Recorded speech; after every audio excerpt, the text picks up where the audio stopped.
சீடர் குருவை விட பெரியவர் அல்ல, பணியாளரும் தம் தலைவரை விட பெரியவர் அல்ல. இன்று பெரும்பாலான மக்களிடம் இருக்கும் ஒரு கேள்வி, யார் பெரியவன் என்பதுதான்.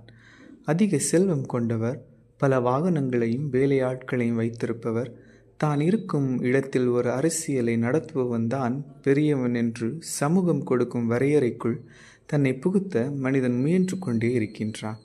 சிலர் மட்டும்தான் நல்ல விழுமியங்களை தன்னுள் கொண்டு பெரியவர்களாயிருக்கின்றனர்.